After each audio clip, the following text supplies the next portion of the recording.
hello, and good afternoon. I'm unfortunately the only moderator that forgot my green this morning. I'm also the English moderator, but I promise they're not linked, and I will be celebrating St. Patrick's Day with the rest of you. Joining us for this discussion, Jim Sutter, CEO of the US Soybean Export Council. We've also got Everett Eissenstat, partner at Squire, Patton, Boggs. Everett also served as Deputy Director of the National Economic Council during the first Trump administration, among other positions. And we have Alexis Taylor, Chief Global Policy Officer at the International Fresh Produce Association. Alexis was also the USDA Undersecretary for Trade during the Biden administration. And finally, we have Michael Dykes, President and CEO of the International Dairy Foods Association. So we're turning our attention now to global markets and policy shaping agriculture trade. But before we kick off, I'd like you to retrieve your phones because we have another Slido question for you. So this one, we've got a yes or no. The question is, I believe on there, are you in favor of President Trump's new tariffs on Canada, Mexico, and China? Yeah, and we had to specify Canada, Mexico, and China, these ones. Wow, okay, so we've got 91, 89-ish% no. Interesting, maybe not interesting. We are in DC, 13% yes. Okay, I guess Bob Lighthizer is not in the audience, or maybe he is. Okay, so I'm really looking forward to this discussion because we've got folks here with a wealth of experience. You were all involved in trade policy making long before it was cool, so to speak.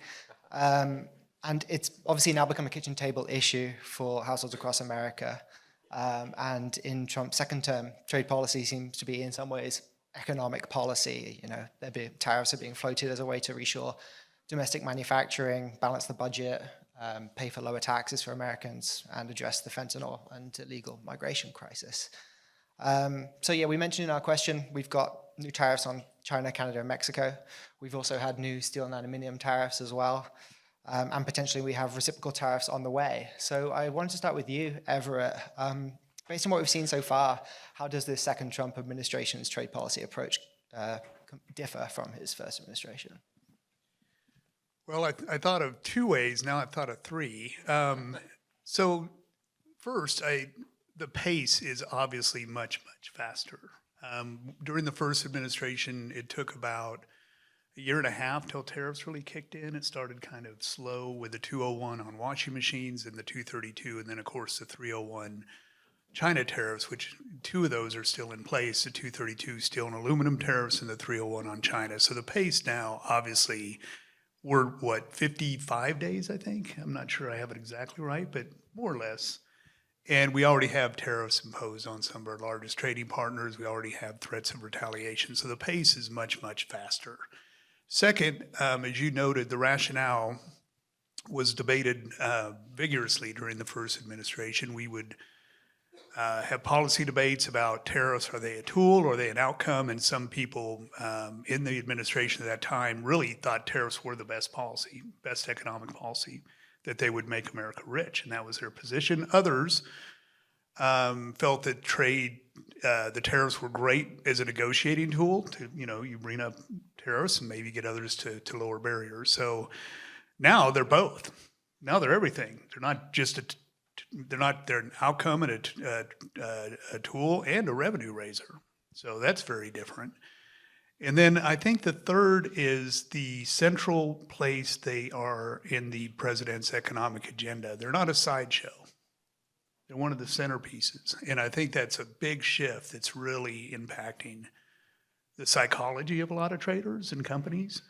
And it's also one of the first things to come out. We still have, tax and energy and some of these other policies have yet to be implemented, yet tariffs are at the forefront.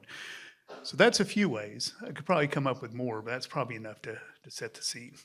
Fantastic, yeah. And obviously, all of these tariff actions are set to significantly impact these export industries and commodities like the groups that you represent. So how are your industries navigating this new trade environment? And do you see opportunities as well as risks, or is it all risks? Jim, maybe we could start with you.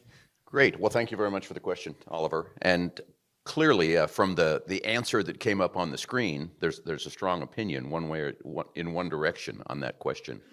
I do think we have to take a step back and look at this and say, okay, if the objective is free and fair or fair and free, however the order is supposed to be, trade, who can be opposed to that? I think that's what we want. And I think we may say that in many cases, historically, the U.S. has not always had the best trade deals for ourselves. I think we've tried to offer others good trade deals for a variety of reasons. So I think that's something we need to keep in mind. I think in the case of China, let's take that one first, because that's a big one, very near and dear to the heart of soybean farmers that I represent in the soy industry. We export 60% of the soy that gets produced in the United States in one form or another, beans, meal, or oil. And China is the biggest customer. Not as big as they were 5 or 10 years ago, percentage-wise, but still a very big customer.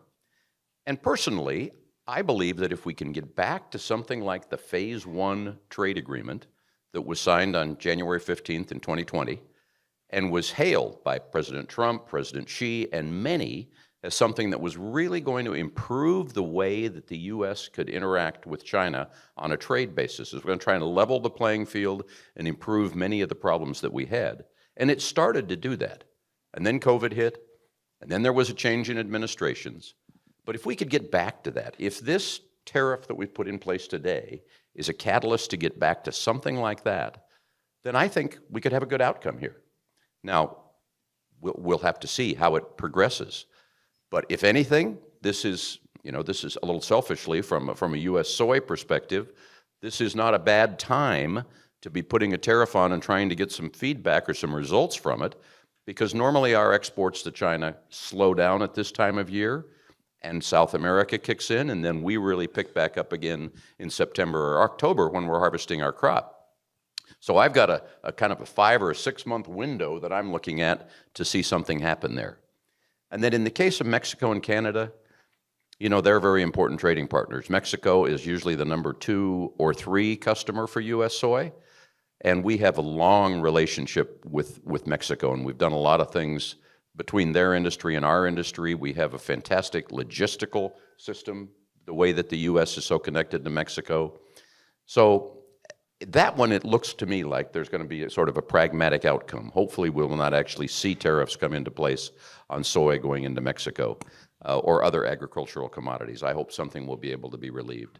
Canada, that's one where there seems to be a real war of words going on, so I don't know about that. And let me just comment real quick on, and we'll probably get back to it, but the retaliatory tariffs, I think all of those, again, like I'm trying to view the China situation as maybe something that can have a good outcome.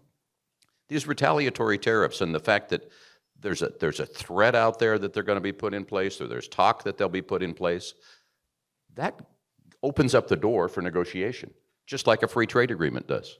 We've all been calling, I think, at least we've been calling on the need for more free trade agreements. We'd like to have the U.S. involved in more of these bilateral negotiations. Well, I don't know how our negotiators from the government are going to manage it, but they're going to have an awful lot of those going on when these, on April 2nd, the date we're waiting for these announcements about these retaliatory tariffs. So I'm trying to view those as something that maybe can bring positive change in trading relations.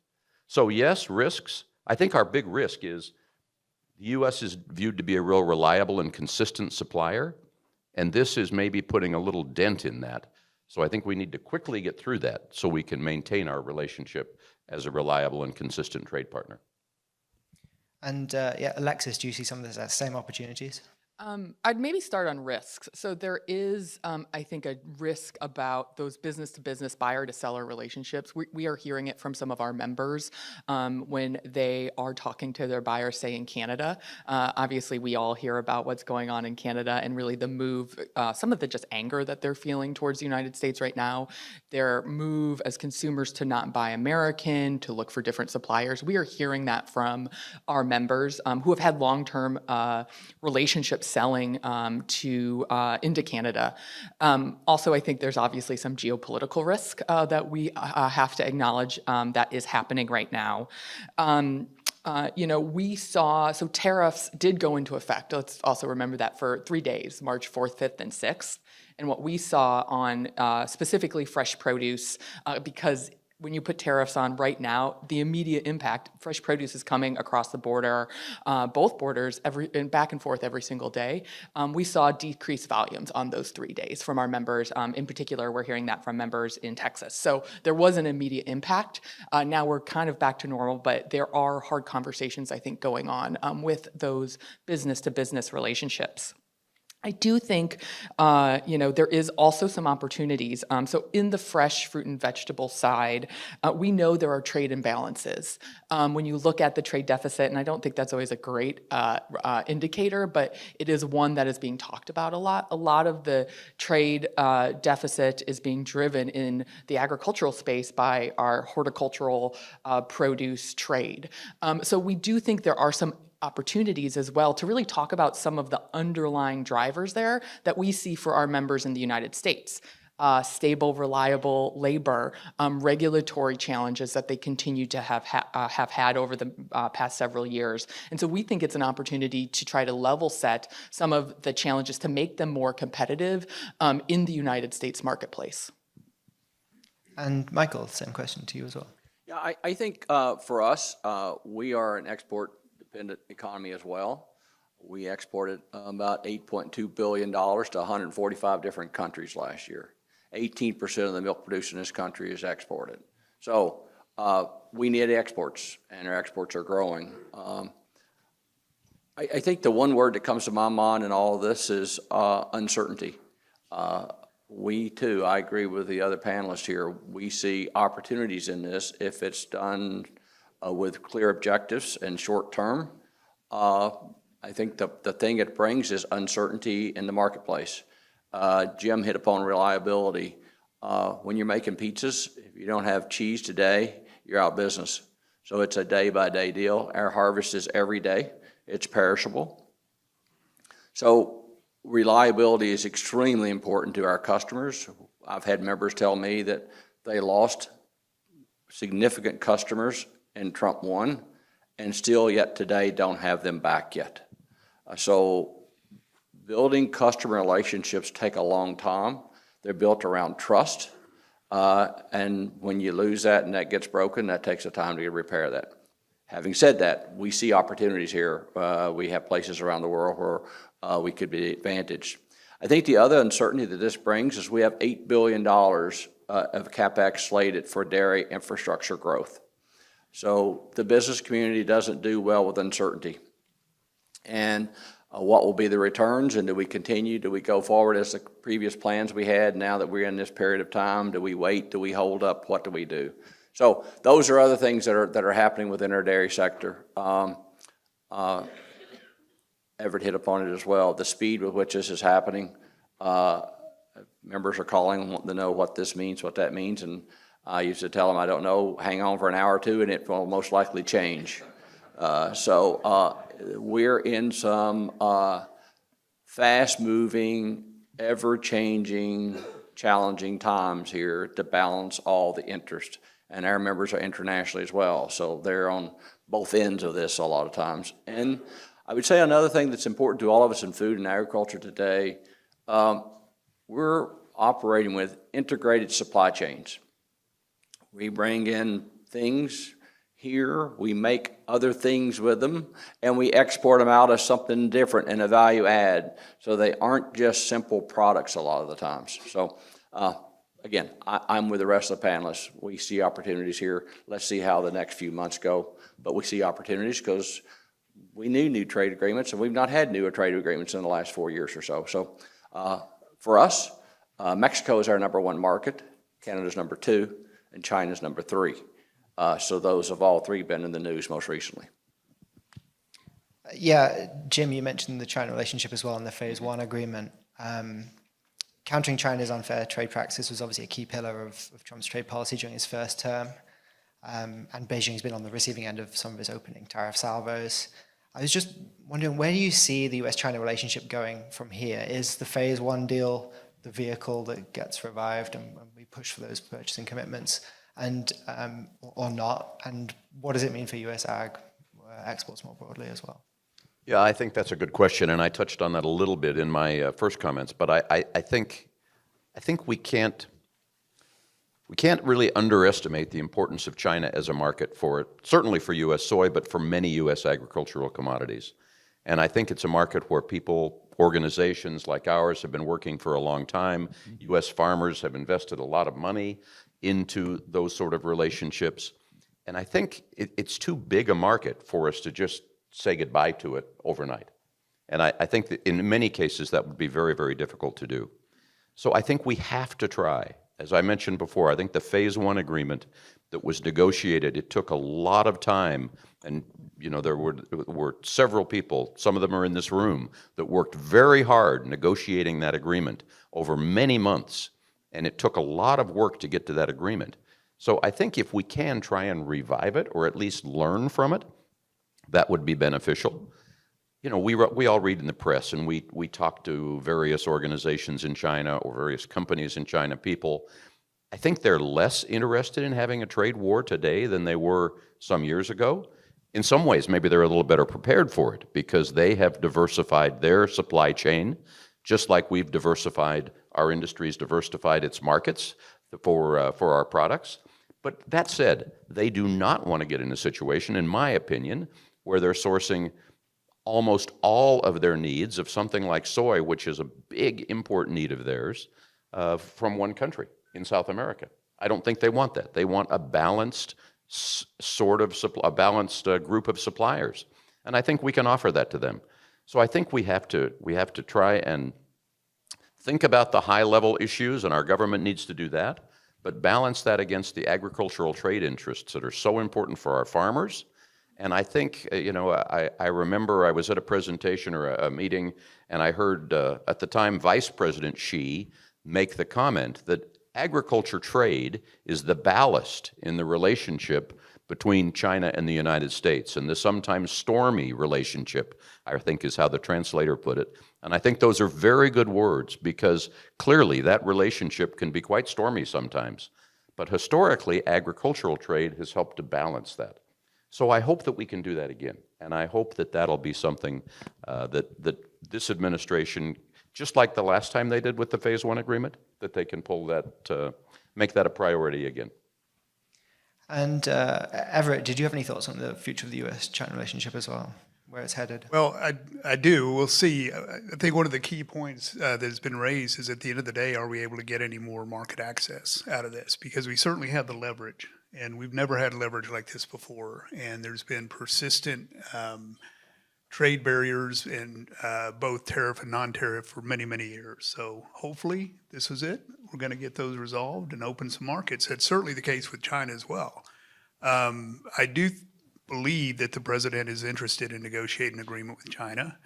And I have a theory that it's going to be somewhat of it's going to end up in kind of a bifurcated relationship with technology and both an investment and trade treated differently, and perhaps not decoupled, but certainly not integrated.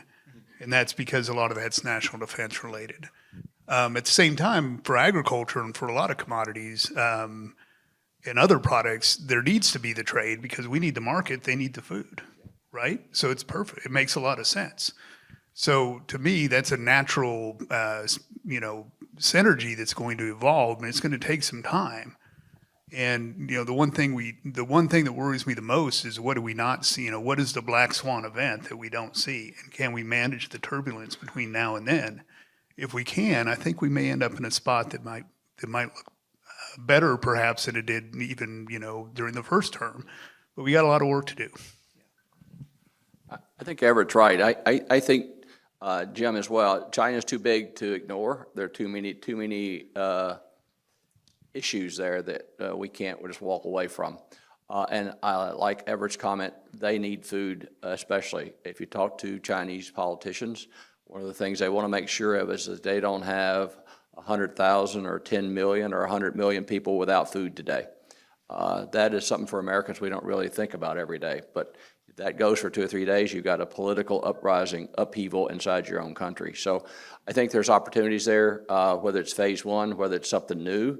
There's a lot of new stuff, new technologies, AI, other things, but China's too big to just walk away from. And if there's one thing there's bipartisan agreement on in this town, is that something needs to be done with China. So there's a political support for doing something with China too. What that is, I'm not sure we could ever agree on, but there's certainly an alignment that we need to do something about China, so we're there. Yeah, there are very real issues and concerns going on with our relationship with China that needs to be addressed, or going on in China and how they operate, right? And so underscoring that is very real. But I do think, while we may want to bifurcate the agricultural relationship, they do not want to bifurcate that relationship. It is interconnected because they know it is leverage in the United States as well.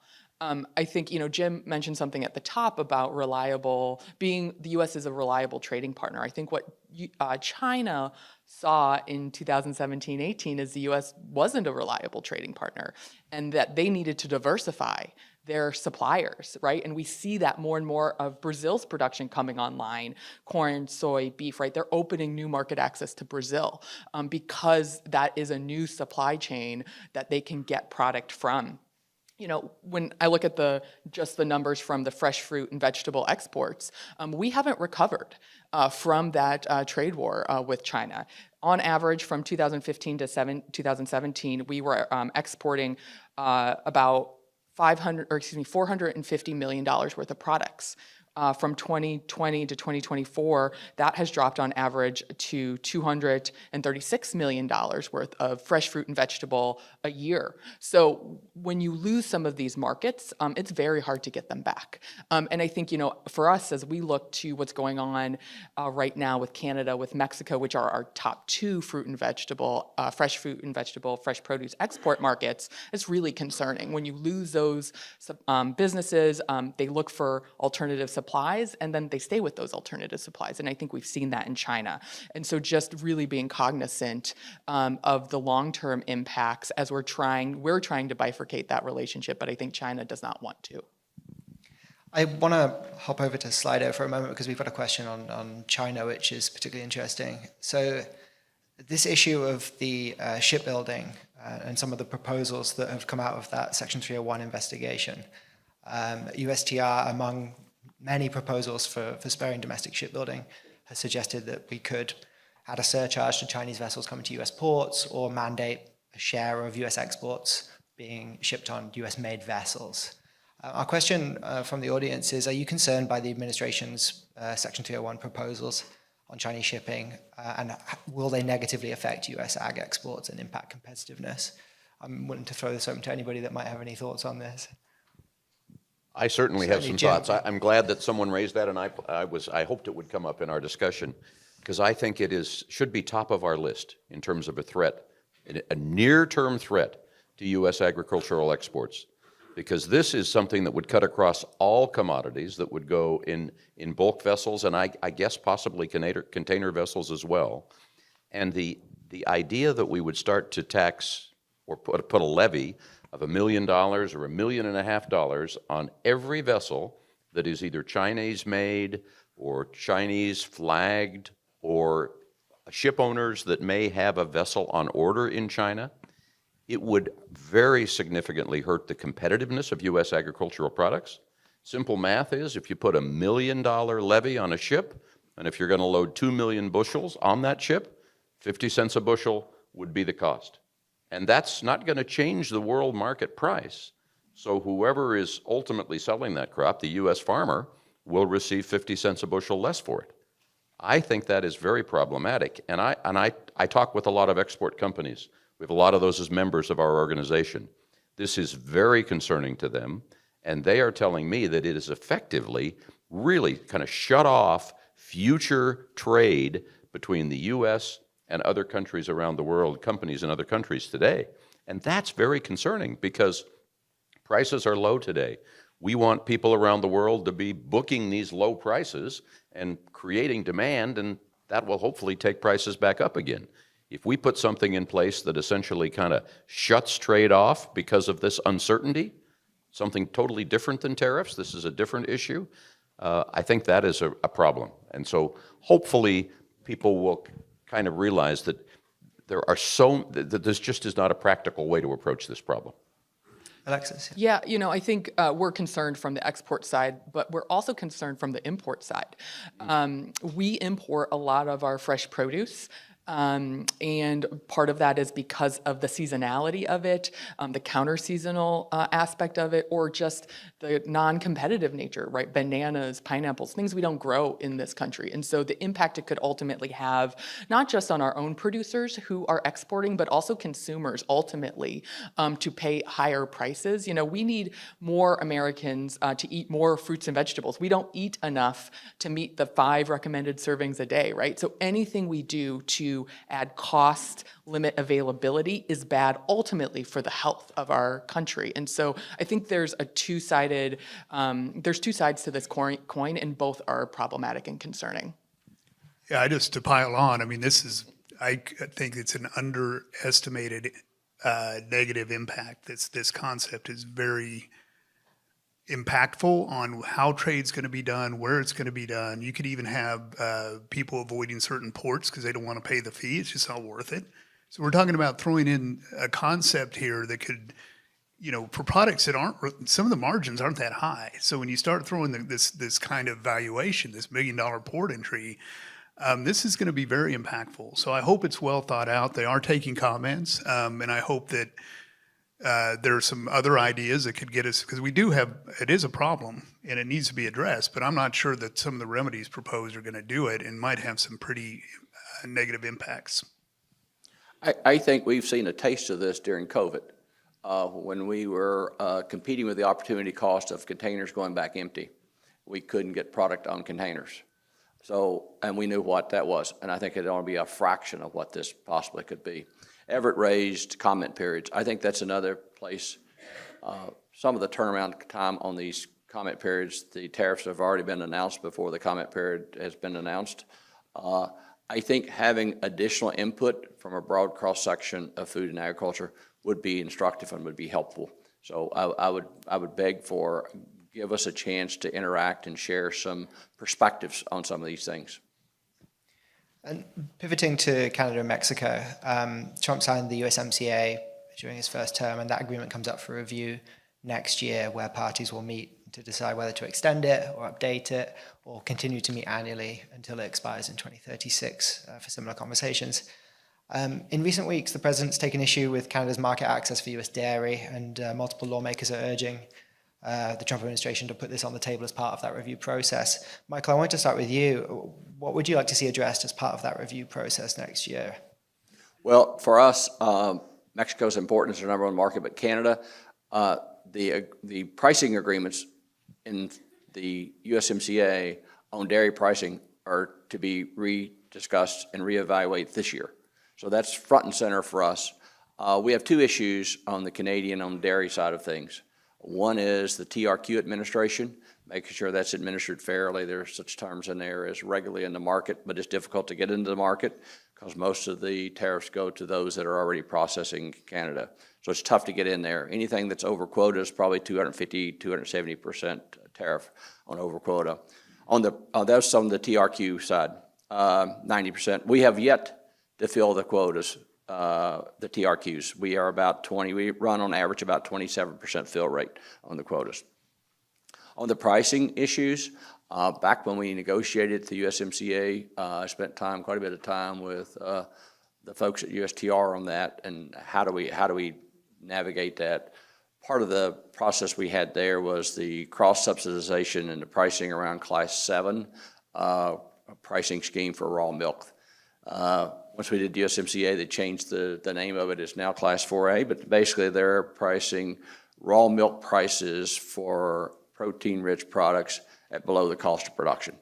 So those are issues that we'd like to see addressed. Two issues on Canada coming up. On Mexico, I'm with Jim. Seems as though the Mexican leadership has taken a different perspective and a different approach than some of the other countries. They've kind of maintained a low profile, tried to work with this administration, and seemingly making some real progress in being able to do that. So our focus is on Canada, and again, we want to see the USMCA extended. We think it's brought great value. It needs to be preserved. From talking to those who negotiate on behalf of Mexico and Canada with the USMCA. The concern is if the tariffs are in place, it almost negates the need to talk about the USMCA with the tariffs there. So we want to see it extended, and perhaps when we extend it, there are other new things we could add to it. The world is changing, new technologies coming about, there are new things to be discussed. So for us on dairy, that's the issue. So we're pleased to see dairy being discussed.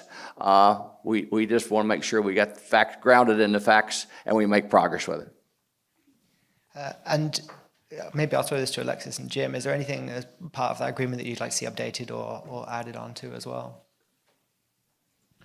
I think from a soy perspective and probably from a bulk commodity perspective, I think that the trade is very important and not a lot that we just want to see it extended and no harm done in that process.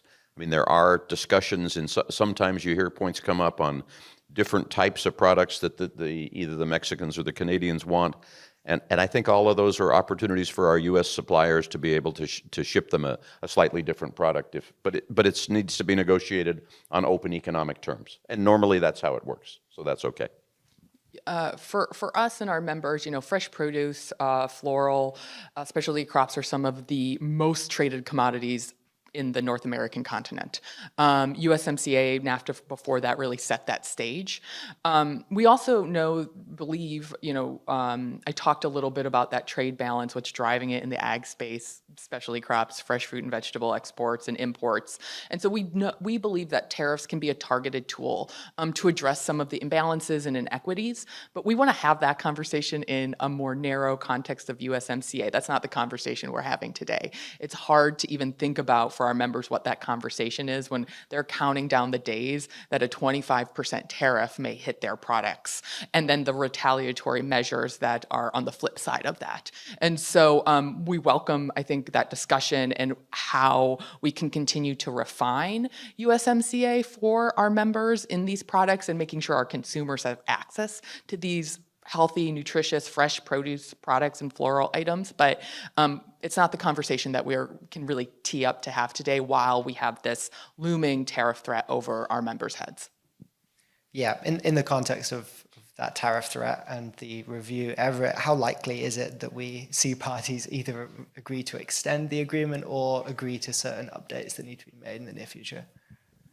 It was going to be difficult regardless. There are so many issues on the table, and some of them were agriculture, some barriers to U.S. exports, corn and others, energy issues, the rules of origin on autos. There's just a whole litany of problems that had been identified both within and outside the agreement that would have made a quick renegotiation very, very difficult. However, I'm actually think there might be momentum here because even though it looks very bleak right now, there's a lot of people who are vested in this relationship. And the kind of political input that you might not have seen had the situation not been as perilous, under just a regular negotiation. I mean, there wasn't any real political room to move, but now, I mean, there's whole industries at stake. I mean, the autos and others. I also think that there's an interest, and I hope the administration believes this, there's an interest in settling that agreement to demonstrate that we can bring home an agreement and stick by it. Because if we're going to set rules, and the administration has rules that it wants to set, which I think is another reason they may be able to get an agreement done. There's certain precedents I'm sure they'd love to set with the USMCA. We need to get them negotiated. We need to stick to them. And they want to demonstrate that they can do it. Two of our largest trading partners.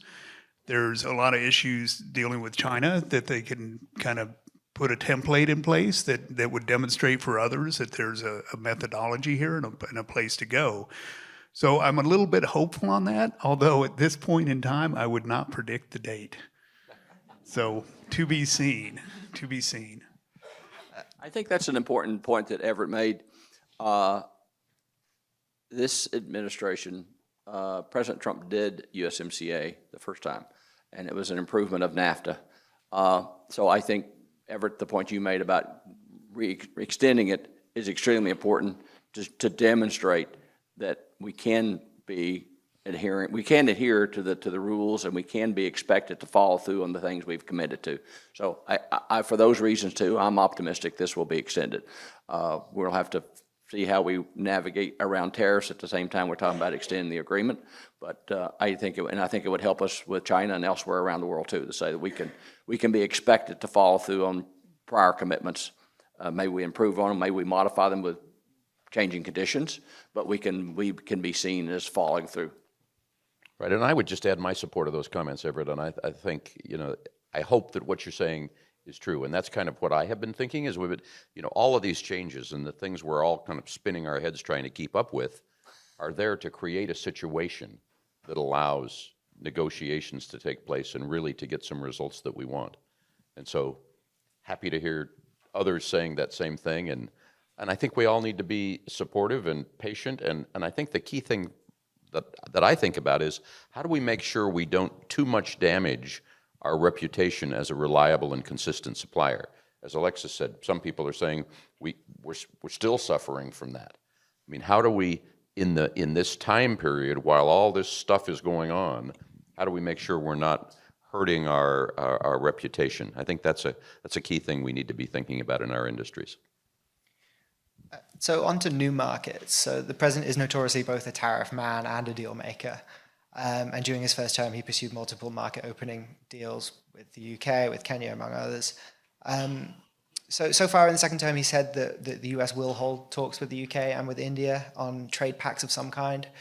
What do you make of these announcements? And are there any other markets you think the US should be working to open? Somebody on Slido has asked a similar question on should we be developing trade relationships with countries not targeted by Trump, such as small Asian countries. So where are these new markets you think we should be working to open?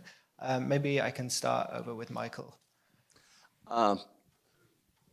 We think he should come back, a trade agreement with the UK. Why not do that? It's another great market. They teed it up before. India, we look at populations. India, in our views, is too big to ignore. Will we get a holistic agreement that addresses all the concerns of India? No, not likely. But can we make incremental progress there? We need to look at that. It's too big to ignore. I think now's the time to do it. So yes, that's there.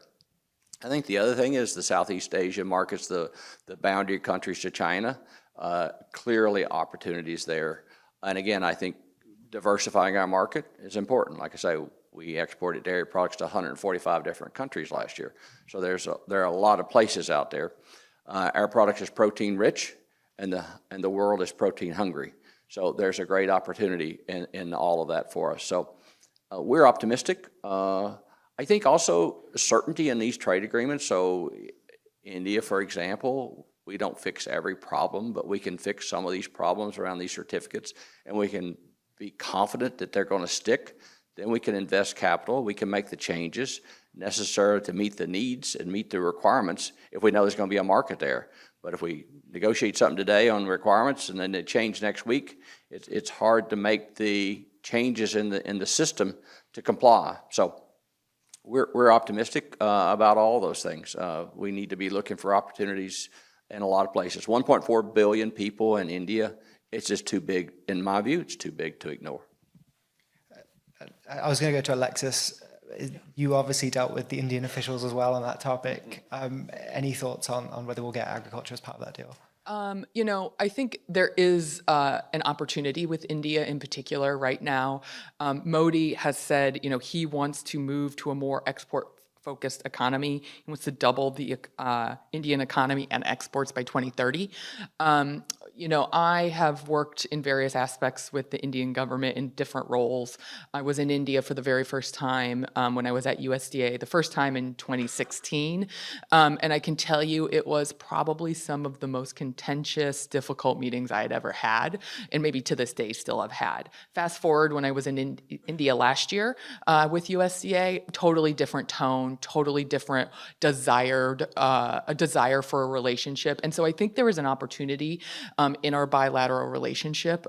It won't be everything. It won't be everything we want to see, but they are willing to think about, I think, and talk about exports in a way, U.S. ag exports to them in a way that they can see benefit for themselves. They're going to have to see that benefit for themselves. And I think, one of the things from the fresh produce side, there's real opportunity. So India right now is importing over $550 million worth of produce from the world. At our record high, we were at $176 million. And that took a real hit with retaliatory tariffs on U.S. apple exports there. Now we've gotten them lifted. We're starting to rebuild that market. But again, once you lose some of that market share, it's really hard to get back. So I think from the fresh produce side, there's real opportunity as the Indian middle class continues to grow to be able to expand our footprint and relationships there. And I think there's a willingness there because they understand to be an export-focused economy, or at least Modi and his government does. That does mean you're going to have to bring some imports in, but what they are is going to be really targeted to how they see the benefit for either their own economy or their own consumers in a non-competitive way. Really briefly, because we are wrapping up, but I'm going to go Everett and then Jim. Just quickly, I think we need the trade agreements. We need them for market access. Hopefully the leverage will be used to get rid of some of these really persistent trade barriers. But I would look at Africa. We don't know what's going to happen with the Africa Growth and Opportunity Act. It's a huge population. It's one of the few areas of the world where the population is projected to grow. And we need their critical minerals. So there's a deal to be done there. And that's true with some other economies as well, with Japan and Korea. There's things that we need to do together. And trade agreements don't have to be perfect, but they certainly can be a great way to frame the conversation and achieve some real outcomes. So this is the chance. I hope we do it. And I would just say, in terms of what countries to target, and I think India is important. It's not going to be the next China. It's going to be much different, but there is an opportunity there. Soy is protein rich, just like dairy is protein rich. And so there are a lot of countries around the world where people want to consume more protein. Africa's a place. Lots of places. And I think that's, as we think about where, from an agricultural perspective, where to focus on these trade relationships, I think that to look at places where consumption is low today and likely to grow, and if there's a large population, those are really places where we have opportunities for the future to help them enjoy our high-quality, sustainable products from the U.S. Well, we could certainly talk about this all day. There's a ton going on the trade front, but we are unfortunately out of time. And so could you please join me in thanking our panelists?